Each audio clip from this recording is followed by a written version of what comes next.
How do things look the same or different from when you started your journey to now and the startups that are coming through your coalition studio?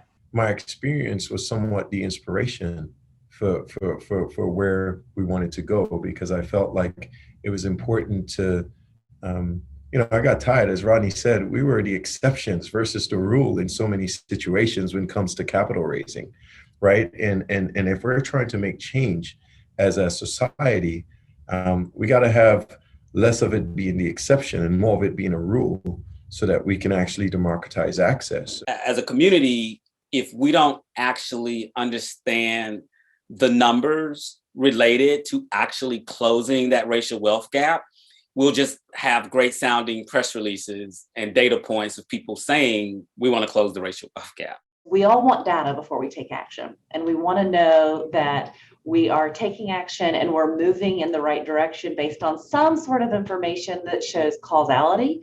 But the really hard piece about the area that we're discussing right now is it's really hard to claim a causal impact with any one specific change or tweak to the system.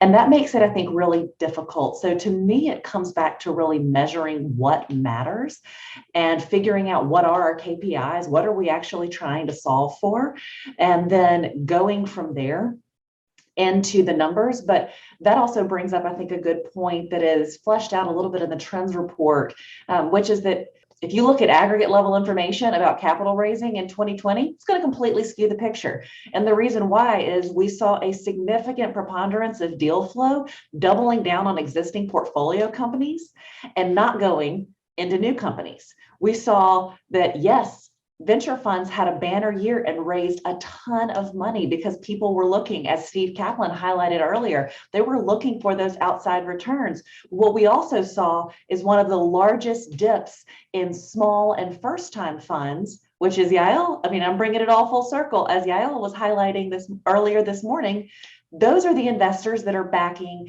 our minority founders, our women founders, our founders that are in non-coastal entrepreneurial ecosystems. It's interesting how difficult sometimes it is in academic institutions just to get basic data points about, what's the percentage of historically underrepresented applicants that we have, and how has that changed over time? What's the percentage of diverse staff members, adjuncts, lecturers? All of this is really, really helpful when you're trying to make decisions about what policies within the department or within the university need to change. It's absolutely critical that we have some sharing and also that we have some data on where resources are going. So the time is now.